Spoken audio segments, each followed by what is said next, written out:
The red lights flashed through the mining station. Alarms screamed in the cold air. People ran through the metal halls carrying bags and children. Fear filled every corner of Kepler 442b mining colony. Taman Park pressed his face against the window of his family's small home. He was 8 years old and scared. Outside, he could see the big machines that dug metals from the ground. Black smoke came from them now. Something was very wrong. "Dad will fix it," Taman whispered to himself. His father was the chief engineer. Dad always fixed everything, but his father was not coming home. The reactor that powered the whole colony was breaking. It made the air hot and filled it with poison. Soon the whole place would explode. Everyone had to leave right now. Mrs. Han from next door grabbed Taman's hand. "Come with me, little one. We must go to the ships." They ran with hundreds of other people toward the landing area. But when they got there, Taman's heart sank. There were not enough ships. Many people pushed and fought to get on the few vessels that could fly. "Where is my dad?" Taman asked Mrs. Han. Her eyes were wet with tears. "He stayed behind, dear one. He is trying to stop the reactor from exploding so we can all escape." Taman understood. His father was not coming. His father was going to die so others could live. The last human ship left without him. Mrs. Han had gotten on, but there was no room for Tai Min. He stood alone on the landing pad as poison filled the air around him. That was when he saw them. 3 strange beings walked toward him. They were not human. They looked like giant moths that could stand on 2 legs. Their bodies were covered in soft fur that glowed with gentle blue and green lights. 4 wings grew from their backs, thin and clear like glass but stronger. Their faces were kind, with big dark eyes that seemed to understand sadness. The biggest one spoke in a voice like singing. "Little human child, you are alone." Taman nodded. He was too scared to speak. "We are Villani," the being said. "I am Kira. These are Noel and Hannah. We have a ship, but it is small and broken. We can take you to safety, but the journey will be hard." Taman looked back at the colony. More black smoke rose from the buildings. Soon everything would be gone. "Please," he whispered. Kira's wings moved softly. "Come then, small one. We will try." Their ship was indeed small. It looked like a flower made of metal and crystal. Inside, everything glowed with the same soft light as the Villani's fur. The walls seemed alive, moving gently like they were breathing. "Sit here," Hannah said, her voice also like music. She was smaller than Kira, with silver patterns on her wings. "We will keep you safe." Noel was the youngest of the 3. His fur was more blue than green. He helped Taman with the strange seat that seemed to grow around him like a living thing. As their ship lifted off, Taman watched his home disappear below. Bright fire bloomed where the colony had been. His father was gone. Everything he knew was gone. "I am sorry for your loss," Kira said gently. "Your father was brave." "How do you know about my father?" Taman asked. All beings in the colony knew of Chief Engineer Park. He saved many lives today. The first day of their journey was quiet. The Villani ship moved through space toward the nearest human station. But Taman noticed something wrong. The 3 aliens seemed tired. They moved slowly and their glowing fur was not as bright. "Are you sick?" he asked Noel. Noel and Hannah looked at Kira. The oldest Villani was quiet for a long moment. Then she spoke. "Our ship was damaged in the colony's explosion. Our life support system is broken. We have enough air and power for our 3 bodies to reach the human station. But with 4 of us, Taman felt cold inside." "You mean there is not enough air for all of us?" "We will make it work," Kira said firmly. "We promise to keep you safe." But as the days passed, Taman saw the truth. The Villani were slowly dying. They gave him most of the food and clean air. They slept more and more each day. Their beautiful lights grew dim. "Why?" Taman asked Hannah on the 5th day. "Why are you doing this for me? I am not your kind." Hannah's big eyes looked at him with love. "Because you are a child. Because you are alone. Because it is the right thing to do." "But you will die," Taman said, tears on his face. "Perhaps," Hannah said. "But you will live. That matters more." On the 10th day, Noel became very weak. His fur barely glowed at all. He called Taman to sit beside him. "I want to teach you something," Noel whispered. "This is how we say goodbye in our language." He showed Taman how to touch his forehead and make a soft humming sound. 2 days later, Noel stopped breathing. Kira and Hannah wrapped his body in a soft cloth that sparkled like stars. Hannah died on the 15th day. She spent her last hours teaching Taemin songs from their home world. Her voice got weaker and weaker until it was just a whisper, then nothing. Now only Kira was left. The ship was very quiet. Kira could barely move, but she still made sure Taemin ate and drank. She told him stories about the Villani homeworld, about crystal trees and singing winds. "Will I ever see your world?" Taemin asked. "I hope so," Kira said. "I hope humans and Villani can be friends." On the 20th day, they finally reached the human station. Kira was so weak she could not stand, but she managed to send a signal asking for help. Human medics came aboard quickly. They found Taemin healthy but scared, and Kira barely alive. "Please," Taemin begged the doctors. "Save her." "She saved me." The human doctors worked hard. They put Kira in a special medical unit and gave her clean air and medicine. For 3 days, they were not sure if she would live, but Kira was strong. On the 4th day, she opened her big dark eyes and looked at Taemin. "You are safe." "Little human," she whispered. "We are both safe," Taemin said, holding her strange, soft hand. But as Taemin told his story to the humans at the station, he made a promise to himself. Someday he would repay the debt he owed. Someday humans would help the Villani just as they had helped him. He did not know that this promise would change the entire galaxy. 6 months had passed since the rescue. Taemin Park lived in a children's home on New Sol Station. He was safe now, but he still had bad dreams about the colony and the dying Villani. Every day he drew pictures of Noel and Hana. He practiced the songs Hana had taught him. He remembered every story Kira had told him about their world. The other children thought he was strange. They did not understand why he cared so much about aliens, but the grown-ups were starting to listen. Commander Jinwoo Lee sat across from Taemin in a small room. The military man had kind eyes but a serious face. He wore the blue uniform of the Earth Defense Corps. "Tell me again about the ship," Commander Lee said gently. "What exactly did Kira do?" Taemin closed his eyes and remembered. She touched a panel with crystal buttons. The lights changed from green to red. She said she was making the ship work harder, but it would use more power. And then what happened? She looked sad. She said the ship would not have enough air for all of us to reach safety, but she said they would make it work anyway. Commander Lee wrote notes on his tablet. This boy's story was important. Very important. After Taemin left, Commander Lee called Dr. Soo-Jin Kim. She was the best alien expert in human space. If anyone could understand what the Villani had done, it was her. Dr. Kim arrived 2 days later. She was a small woman with sharp eyes and quick hands. She had studied dozens of alien species, but she had never heard of anything like Taemin's story. "I need to see the ship," she told Commander Lee. "And I need to examine Kira, if she will let me." The Villani ship was kept in a special bay on the station. Dr. Kim spent hours studying it with her machines. The ship was amazing. It was part machine and part living thing. The walls could heal themselves. The controls changed based on who touched them, but what she found in the ship's computers made her hands shake. "Commander Lee," she called on her radio. "You need to see this." When he arrived, Dr. Kim was staring at her screen with wide eyes. "Look at these readings," she said. "The Villani changed their ship's basic programming. They made it use 3 times more power and air recycling than it was designed for. That is good, right? It meant more air for everyone." Dr. Kim shook her head. "No, Commander. It meant the ship would break down faster. They knew it would probably kill them. But they did it anyway." She showed him more data. "And look at this. The Villani have special breathing organs. They need a specific mix of gases to live. But they changed their ship's air to be better for humans.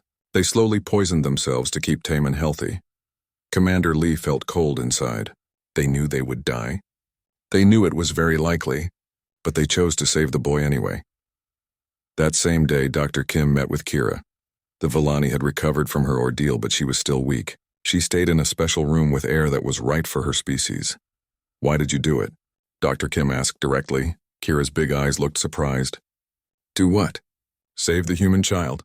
You knew it would probably kill you and your friends." Kira was quiet for a long time. Her wings moved slowly like she was thinking. "The child was alone," she finally said. "He had no one to protect him. We could not leave him to die. But he was not your species. You had no duty to help him." Kira looked confused. "Does that matter?" "A child is a child. Pain is pain. Fear is fear. We could help, so we helped." Dr. Kim realized something incredible. The Villani had no special reason to save Taemin.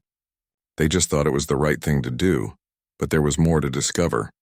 Captain Bo-Ram Choi was a tough woman who commanded fast scout ships. Commander Lee sent her to find the Vellani homeworld. It took her 3 weeks of searching through old trade records and star maps.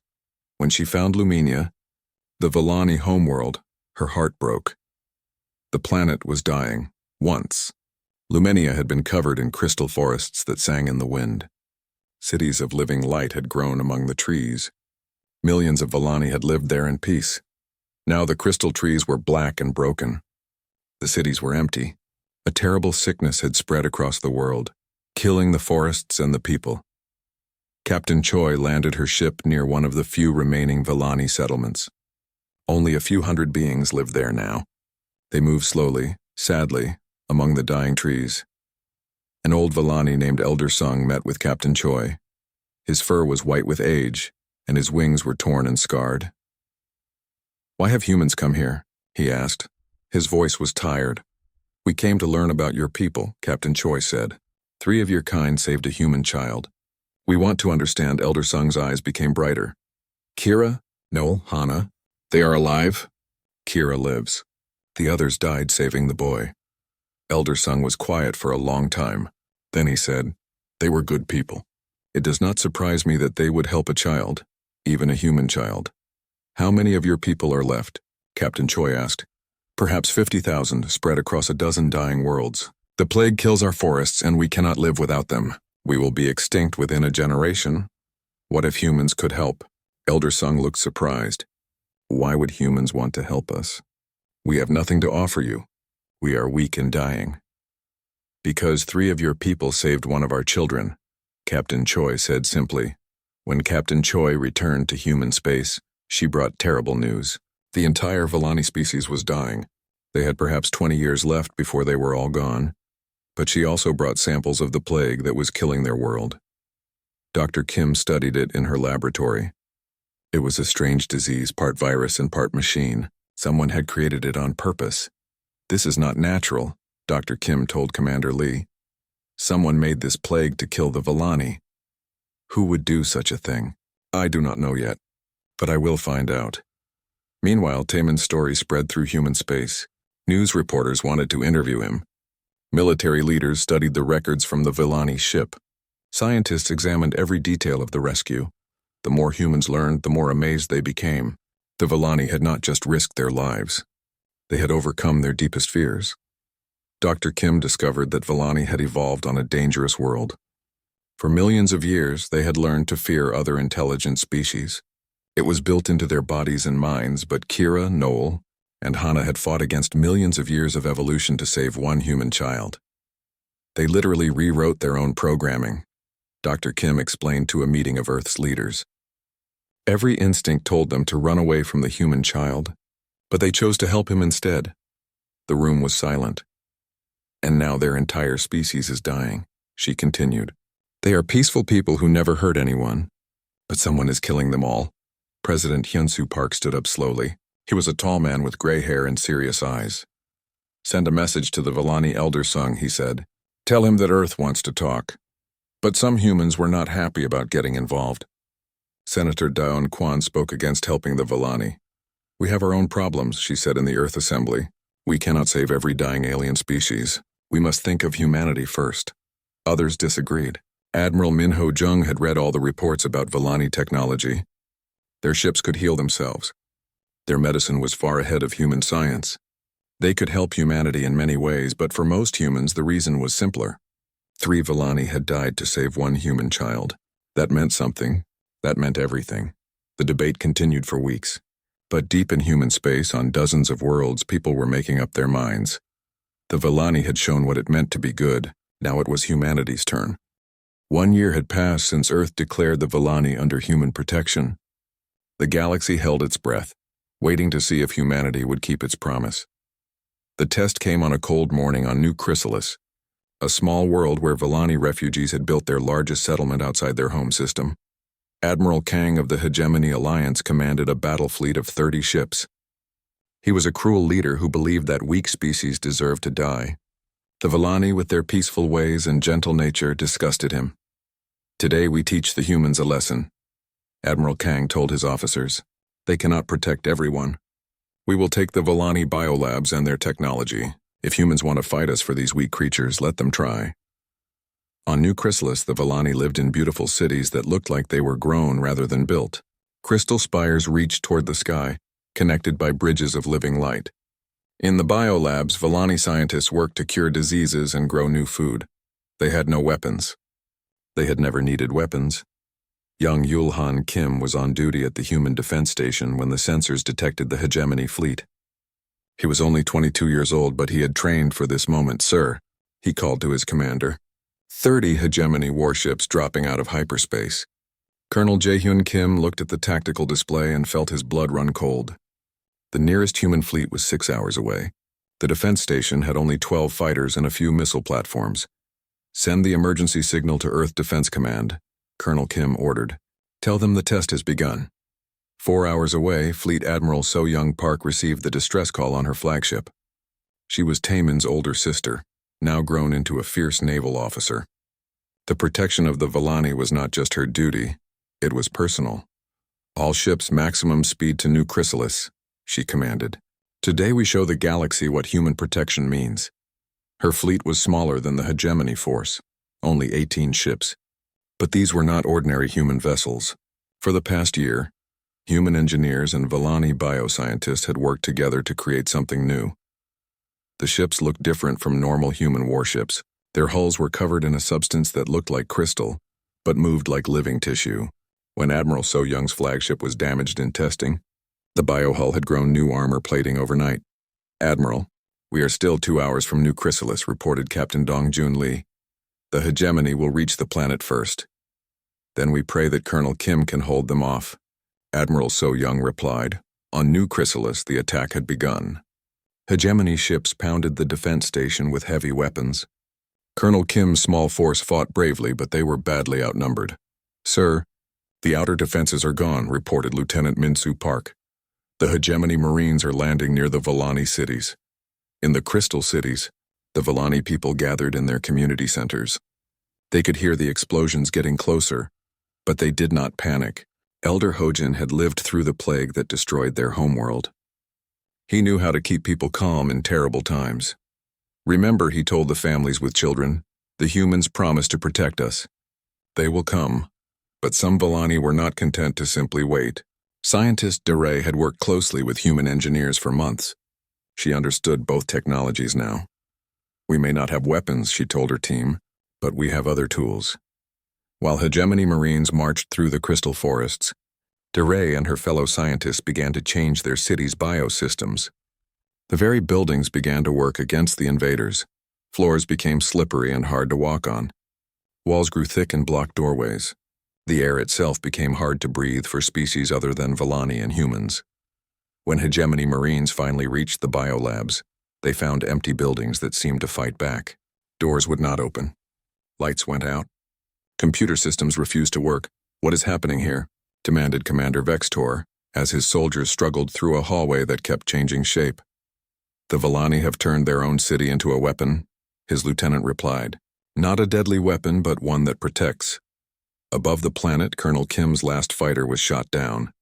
The defense station was badly damaged. It looked like the hegemony had won. Then Admiral So Young's fleet arrived. All ships attack formation, she commanded.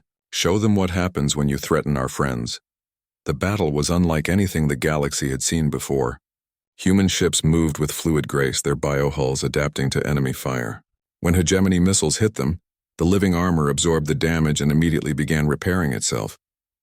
Human weapons had been enhanced with Volani biotechnology too.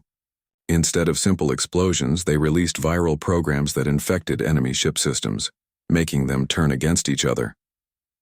Admiral Kang watched in horror as his fleet began to fall apart. How are they doing this? Human technology was never this advanced. Sir, their ships are healing themselves faster than we can damage them, reported his tactical officer. And our own computers are being turned against us. But the real surprise came when Admiral So Young's flagship took heavy damage. Instead of retreating, the ship began to change. Biohull flowed like water, reshaping the vessel into a more efficient fighting form. Weapons that had been destroyed regrew in minutes. Impossible. Admiral Kang whispered. On the surface of New Chrysalis, Hegemony Marines found themselves fighting an enemy they could not see or touch. The city itself had become their opponent. When they tried to steal biotechnology from the labs, the equipment simply stopped working. Scientist Day Ray watched from her hidden control room as the invaders grew more and more frustrated. They do not understand, she told her team. Volani technology is not just machines. It is relationships. It only works when there is trust and cooperation. The Hegemony Marines could take the equipment, but they could never make it work. Only beings who understood harmony could use Volani bioscience. In space, the tide of battle had turned completely. Admiral Kang's fleet was being torn apart by weapons they did not understand and could not counter. Admiral, his communications officer called. We are receiving a message from the human fleet. Admiral So Young's face appeared on Kang's screen. She looked calm and confident. Nothing like the desperate defender he had expected to find. Admiral Kang, she said, you are defeated. Surrender now and your crews will be allowed to leave safely. Kang's face twisted with rage. I will not surrender to humans and their pet weaklings. Then you will die, Admiral So Young replied simply. But your crews do not have to die with you. That was when something unexpected happened. Captain Rexhan, one of Kang's own officers, spoke up on the bridge. Admiral, we have seen enough. These humans fight with honor to protect the innocent. You fight only to steal and destroy. I will not follow you to my death for such a cause. Other hegemony officers nodded agreement. They had expected an easy victory against weak humans and helpless Volani. Instead, they found fierce protectors and clever defenders working together. Mutiny. Admiral Kang screamed. Justice, Captain Rexhan replied. Signal the human fleet. We surrender. The Battle of New Chrysalis lasted only 4 hours, but its effects would be felt across the galaxy for generations. When the fighting ended, Admiral So Young landed on the planet to check on the Volani. She found the crystal cities damaged but intact. The people were safe. Elder Ho-Jin met her at the spaceport. His fur was gray with age, but his eyes were bright with gratitude. Admiral Park, he said, using the formal Volani greeting, you have honored the promise your species made to mine. We protect our own, Admiral So Young replied. And the Volani are our own now. News of the victory spread quickly through human space. On Earth, President Park addressed the assembly with pride in his voice. Today we proved that protection is not just a promise. It is an action. The Volani are safe because humans made them safe. But the victory had a deeper meaning. The combination of human engineering and Volani bioscience had created something new and powerful. Ships that could heal themselves, weapons that could think, cities that could defend their people without violence. Dr. Su-Jin. Kim studied the battle reports with amazement. Are not just protecting the Volani anymore, she told Commander Lee. We are evolving together. Both species are becoming something greater than we were alone. On New Seoul Station, young Taemin Park watched the news reports with his friend Kira. At 10 years old, he was beginning to understand the bigger picture. Is this because you saved me? He asked Kira. Kira's wings shimmered with the light patterns that meant deep thought among her people. No, small friend, she said finally. This is because both our species learned what it means to care for others more than ourselves. The battle was won, but the real test was just beginning. Other alien species now watched humanity with new interest. Some wanted human protection for themselves. Others feared human power and began to plan their own alliances. The galaxy was changing, and at the center of it all was a simple truth. Sometimes one act of kindness can reshape the universe. The Earth Assembly Hall was packed with people. Representatives from 1,000 human worlds sat in curved rows of seats. News cameras focused on the podium where President Hyun-Soo Park was about to speak. This was the most important speech in human history. Everyone knew it. President Park walked to the podium slowly. He was a calm man, but today he looked nervous. In his hands was a document that would change everything. Citizens of Earth and all human worlds, he began. 6 months ago, we learned of a great kindness. 3 alien beings gave their lives to save 1 human child. Today we decide how humanity will respond. The hall was completely silent. I have read every report. I have spoken with our scientists, our military leaders, our philosophers. I have listened to the story of young Taemin Park many times, and I have made a decision that some will call foolish. He held up the document. Today, I am declaring the Villani species to be under the protection of Earth. Any attack on the Villani will be considered an attack on humanity itself. We will use all our resources to help them survive and grow strong again." Half the assembly cheered. The other half sat in shocked silence. Senator Da Yun Kwan stood up quickly. Her face was red with anger. "Mr. President, you cannot make such a decision alone. The cost will be enormous. We have human colonies that need help. We have our own people dying of diseases we cannot cure. How can you promise to save aliens when we cannot save ourselves?" President Park looked at her calmly. "Senator Kwan, I understand your concerns, but I have seen what the Villani are capable of. Their technology could help us cure those diseases. Their knowledge could make our colonies stronger. This is not just about kindness. It is about mutual benefit." Admiral Min Ho Jung stood up next. He was a big man with scars on his face from old battles. "The president is right," Admiral Jung said. "I have studied Villani technology. Their ships can repair themselves in battle. Their medicine can regrow lost limbs. Their farming techniques can grow food in poisoned soil. If we help them survive, they will help us become stronger." But Senator Kwan was not finished. "And what about the other alien species? The Galactic Federation will see this as humanity, trying to build an empire. They will unite against us, let them try." Admiral Jung replied. "Humanity has never backed down from a fight." The debate went on for hours. Some representatives worried about the cost. Others feared war with other alien species. A few thought humans had no right to protect aliens at all. But then something happened that changed everything. The big screens in the assembly hall flickered on. A small figure appeared. Taemin Park, now 9 years old, speaking from his school on New Seoul Station. "Hello?" Taemin said in his quiet voice.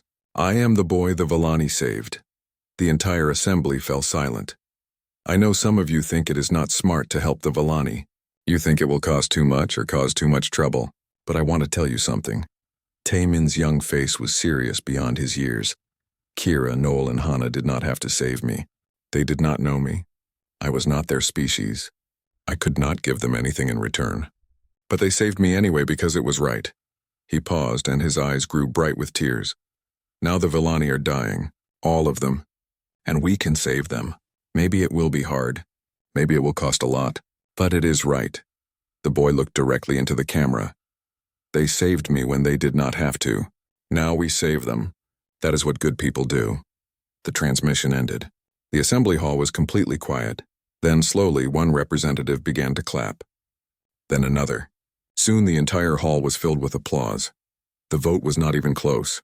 734 representatives voted to support the president's declaration. Only 66 voted against it. But the real challenge came from outside human space.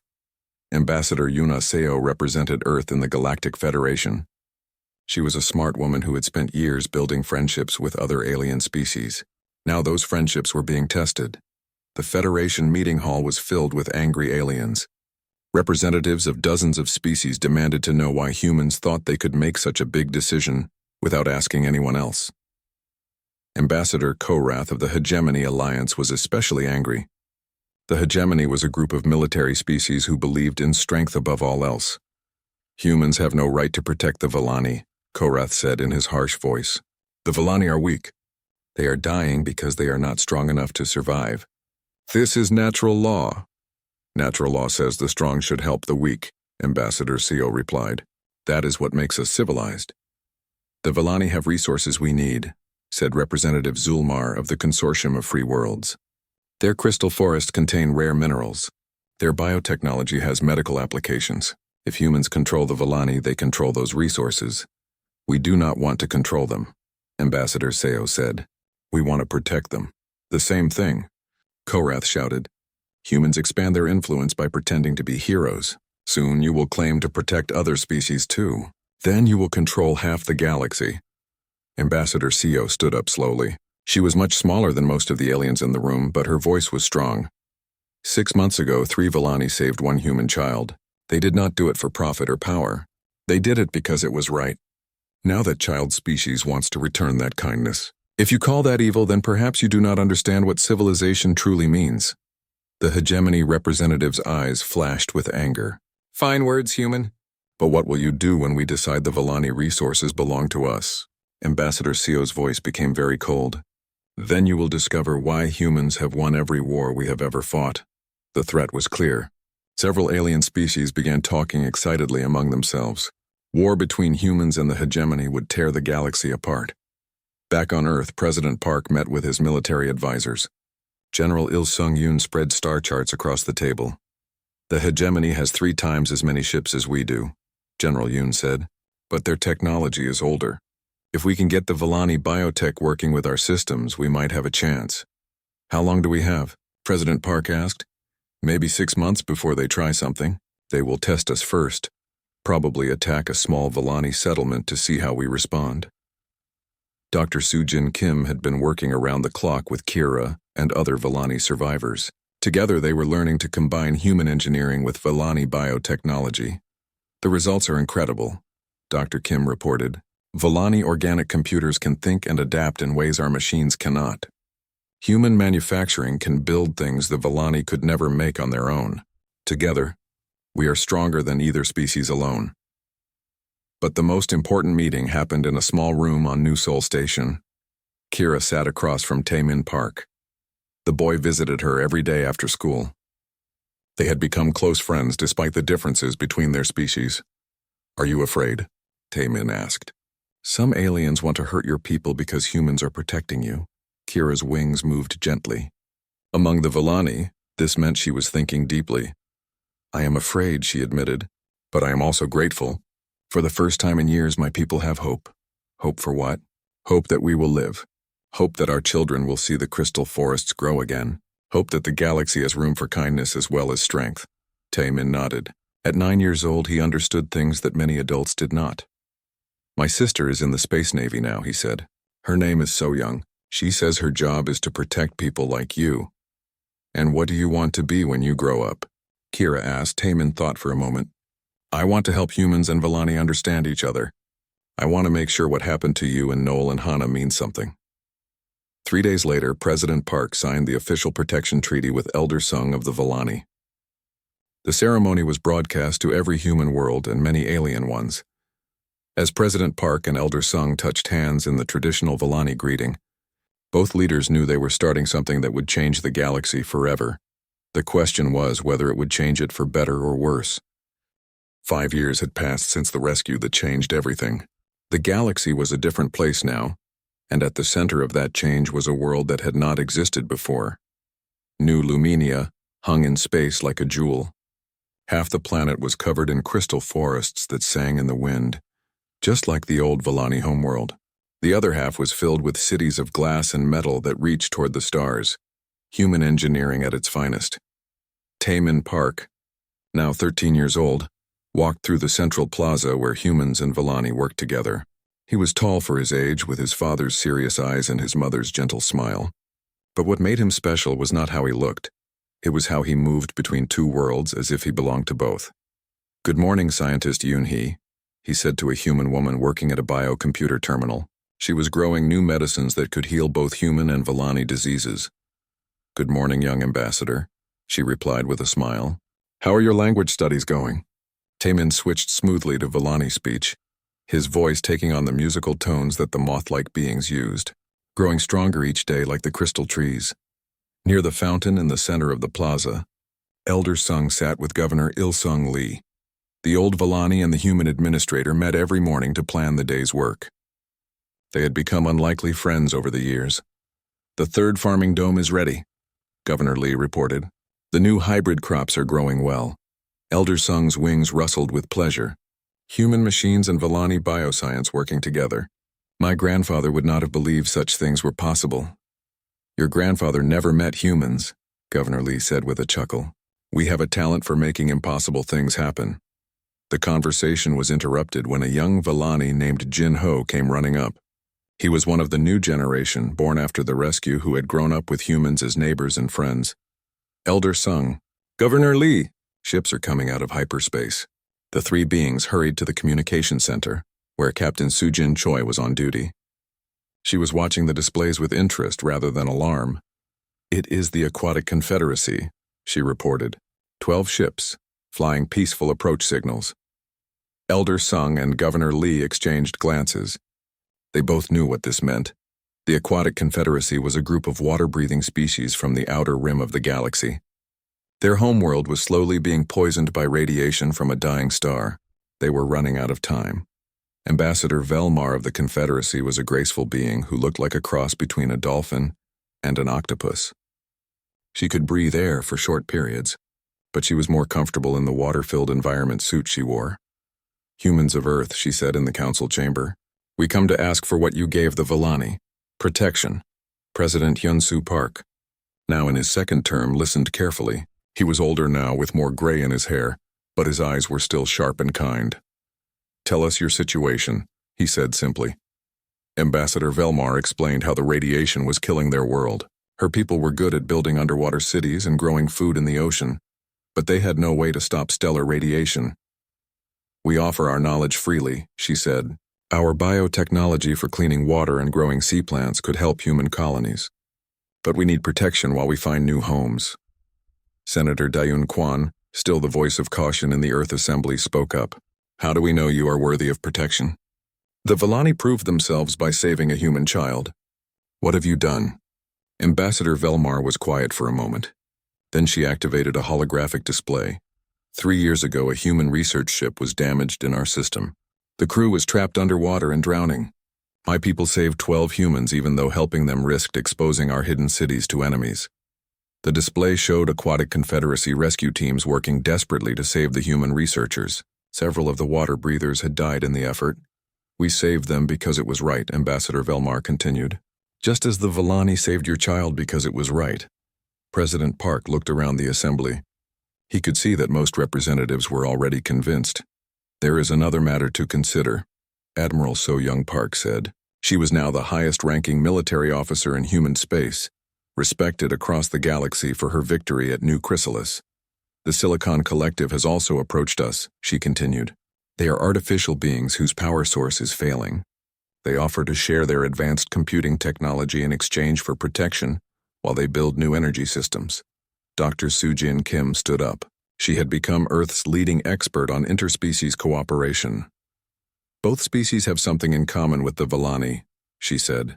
"They are peaceful peoples who have helped humans in the past.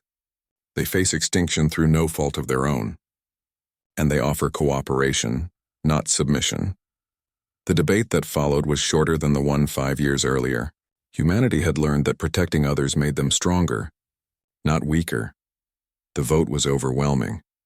Earth would extend protection to both the Aquatic Confederacy and the Silicon Collective. But the real change was in how humans approached the decision.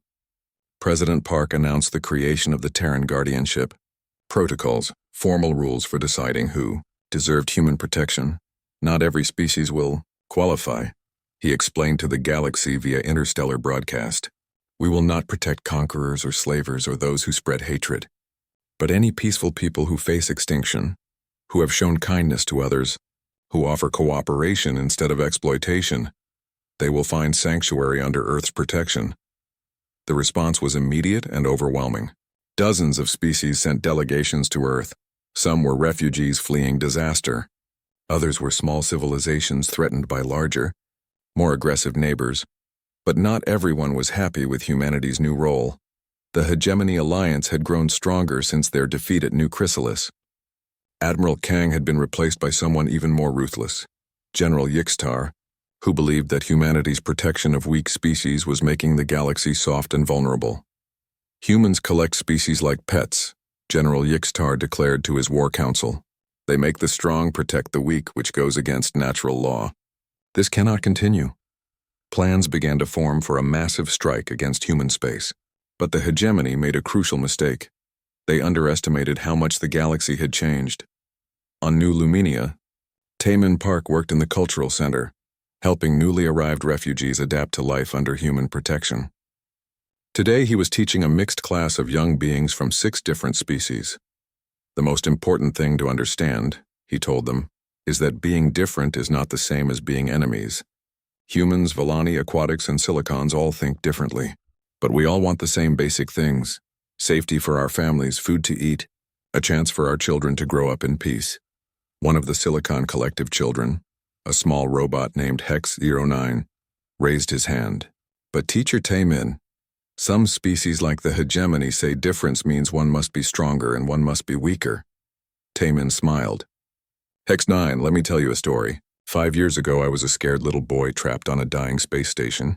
3 Villani saved my life, even though it cost them everything. They were not stronger than humans or weaker than humans. They were just good people doing what was right. A young aquatic named Wave Singer spoke up from her water tank. And now humans protect us all. Yes, Taemin said. But not because we own you or control you. Because we are all family now. That afternoon, Taemin visited Kira in her garden. The Villani who had saved his life was now quite old by her species standards, but she was still active and thoughtful. The galaxy has changed so much, Kira said as they walked among the crystal trees. Sometimes I wonder what Noel and Hana would think of all this. I think they would be proud, Taemin replied. Their sacrifice started something beautiful. Kira's wings rustled with gentle amusement. You know, young friend, we never expected to change the galaxy. We just wanted to save one small boy. And now that one small boy helps others understand how to save each other, Taemin said. That evening, in the council chamber, the leaders of the human-protected worlds gathered for their weekly meeting. It was an unusual sight. Humans, Villani, aquatics, silicons, and 3 other species all working together to solve problems. Governor Lee presented the latest reports. Food production is up 17%. Disease rates are at historic lows. Population growth is steady across all protected worlds. Elder Sung added his own observations. More importantly, the children of all our species are learning to see each other as family. This generation will know cooperation as natural, not unusual. Admiral So Young Park gave the military report. Intelligence suggests the hegemony is planning something big, but they face a different galaxy than the one they knew 5 years ago. We are not just humans protecting Villani anymore. We are a true alliance, she was right. The human-protected alliance now included 47 different species. Their combined technology was beyond anything the galaxy had seen before. Ships that could think, heal, and adapt. Weapons that could disable rather than destroy. Cities that could defend themselves without violence. But the real strength of the alliance was not in their technology. It was in their purpose.